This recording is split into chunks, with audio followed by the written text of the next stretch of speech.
দুটো কাপড় দেবেন, উপর থেকে এক বিদ্যা ছাড়তে হবে, হ্যাঁ এইভাবে, কিংবা এই যে কাটা কানগুলো দেখতে পাচ্ছেন এই লেভেলে আপনি কাপড় দেবেন।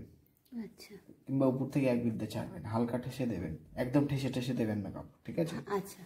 উপর থেকে এক বিদ্যা ছাড়বেন, নয়তো এই কানের লেভেলে কাপড় দেবেন আপনি, ঠিক আছে? কাপড় দিয়ে দিলেন, তারপরে গেটটা লাগিয়ে দিলেন, লাগিয়ে দিয়ে এখানে ডিটারজেন্ট চেম্বার, হ্যাঁ পার ওয়াশে আপনাকে এখানে ডিটারজেন্ট দিতে হবে, বাইরে মানে কাপড়ের নোংরা অনুযায়ী আপনাকে এখানে ডিটারজেন্ট দিতে হবে। লিকুইড হলে কাপে করে গুলে দেবেন, আর নর্মাল সার্ফ হলে দিয়ে দেবেন। ওয়াশিং মেশিনের জন্য সব থেকে ভালো লিকুইডটাই। লিকুইডটা হলে কি হয়, ওই মানে আপনার ড্রামের সঙ্গে কোনো কিছু মানে সার্ফটা আটকে থাকে না। লিকুইড যদি না হয়, সার্ফ দিলে কি হয়, ওইটা মানে 5-6 বছর যাওয়ার পর ভেতরে সব নরম করে ভেঙে দেয়। তার জন্য একটা পাউডার পাওয়া যায়, 6 মাস পর পর ওটাকে পরিষ্কার করতে হয় ড্রামটাকে। ওটা আপনি ফোন করবেন, আমি এসে দিয়ে যাব, ঠিক আছে? এখানে পার ওয়াশে এখানে সার্ফ দিয়ে দিলেন, আর আপনার যদি কাপড়ের নোংরা বেশি থাকে তাহলে এখানে 1 চামচ দিয়ে দিলেন, সফটনার টপনার এখানে দেবেন, ঠিক আছে? এখানে সার্ফ দিয়ে দেওয়ার পর এটাকে লাগিয়ে দিলেন, তারপর মেশিনের সুইচ দিয়ে, এটা পাওয়ার বোতাম, এটাকে প্রেস করলেন, মেশিনের লাইন চলে আসলো। এবার এটাকে একবার ঘোরাবেন, কটনে চলে আসে লাইটটা।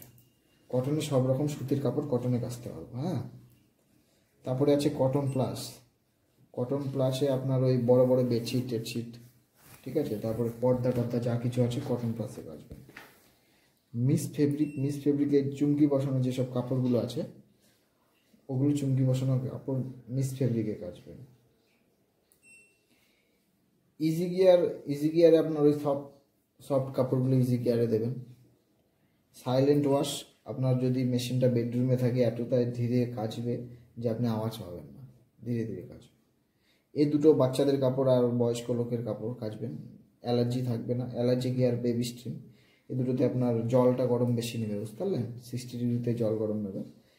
আপনার ওই বাচ্চাদের কাপড়, ছোট বাচ্চাদের আর রুগীদের পেশেন্টদের কাপড়, এই দুটোতে কাচবেন। তাহলে কী হবে, জল গরম বেশি নেবে, কোনো জীবাণু টিবাণু থাকবে না। তারপর আছে এদিকে রিংস প্লাস পিন, এটাতে শুধু ধোবে আর শুকাবে, কাচবে না, ঠিক আছে? রিংস মানে ধোয়া, স্পিন মানে শুকানো, শুধু ধোবে আর শুকাবে।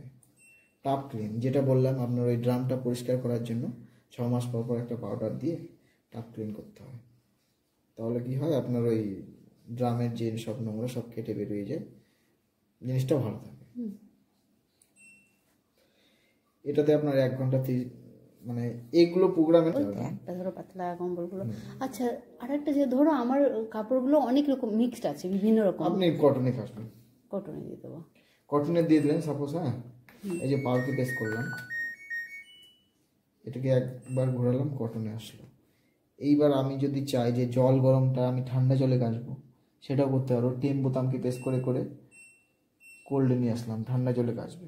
এবার যদি চান যে আমি জলের গরমটা বেশি নেব, বেশি নোংরা আছে, ঠিক আছে, টেম বোতামকে প্রেস করে করে করতে হবে। এবার স্পিনের আরপিএম 1200-তে আছে। 1200 মানে প্রচুর স্পিড। 1200 আরপিএমে স্পিনটা মানে চিপবে, শুকাবে। স্পিন সবসময় 800-তে রাখবেন। এগুলো প্রোগ্রামে 800-তেই আছে। 800-তে রাখলে কি হবে, মানে নর্মাল স্পিডে ঘুরবে, ঠিক আছে? আপনার কাপড় টাপড় ফেটে ফেটে যাওয়ার ভয় থাকবে না। তারপরে স্টার্ট করবে। কল করছে, গেট লকটাও দেখা যায়।